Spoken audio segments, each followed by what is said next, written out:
Boom, give him a hand, everybody. Yay, give it up for me. Give it up for Mike Z for even doing this. And Stan letting us come here in his house and do this every Thursday and Friday. Stan, for those of you who don't know, is that gigantic black guy who owns this place, bartender. He's super nice and he will kick your ass without a second thought. And Nikki for helping out, dressing like white trash Pocahontas. We love her. She's great. We both went and did Tough Mudder. It was fun. Idiots pay $180 to torture themselves over 11 miles and 25 obstacles, and I do it for free. That's the first obstacle, is getting in for free. It's like Assassin's Creed crowd blend right into that shit. So last week I did a joke I did one big long bit where I talked shit about women the whole time, and I told a story about a number of different females that I know, and one of them saw it, and she got super fucking pissed. Surprise. It was the one about the boyfriend was like, he's gonna punch me in the face, come save me, and then I did, and then they got back together anyway. And she was super offended that I told that story. And so I decided tonight that I wouldn't really tell jokes so much as talk about like that words fucking mean things and how people get offended for no fucking reason. And I decided to title it like this is gonna be like an informative thing, like a forum, right? Like where I kind of do like a lecture thing and you guys listen and pay attention and shit. And I was so proud when I was thinking of it on the way here, and I'm getting dressed and I was like gonna look really nice and shit, and then I couldn't find my fucking car keys because I got really high. And I just felt like the prettiest dumbass. I'm like, because my wall is mirrors, and I'm like, you look so fucking good. Where are your keys?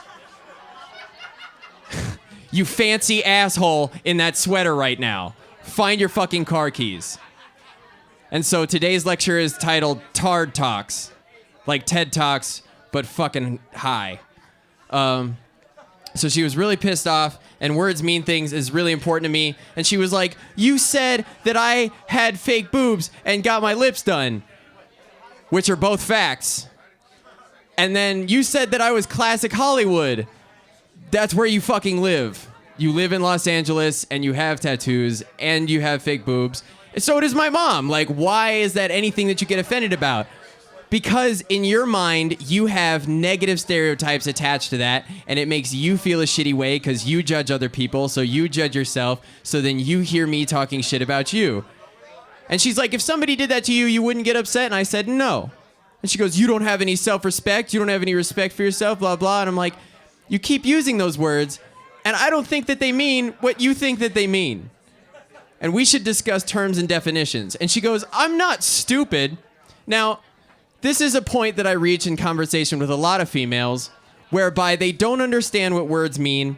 And when I discuss with them that we might be having miscommunication because I think words mean a different thing than they do, they say, I'm not stupid, as though not knowing what the words mean means that they're stupid. It doesn't, but thinking it does makes you stupid, okay? So not knowing what a word means, for example, how many people here speak Portuguese? Boo? And Mike Z's worried about people thinking I'm fucking racist for talking about fucking the fact that black people exist. And I say, who speaks Portuguese? And that motherfucker in the cut-off sleeve shirt with the farmer tan goes, boo? Holy shit. Okay, so, Portuguese. There's a word in Portuguese. Obrigado. Females. Does anybody that in here that has a vagina know what obrigado means? And then they just, give me attention. Just fucking make noise. Didn't even answer the fucking question. Didn't even listen to what the fucking instructions were.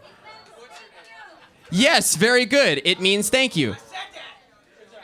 I didn't ask you what it means. I asked if you knew what it meant. Again, terrible at following directions.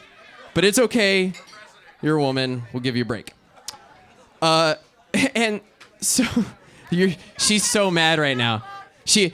After I talked shit about The Notebook, it's basically a story about a cunt getting whatever she wants for a whole movie. She goes, no, you don't understand. You don't understand. Her mom kept the letters from her. Oh, so it's a movie about two cunts. Okay. Got it. Now that I'm clear on that.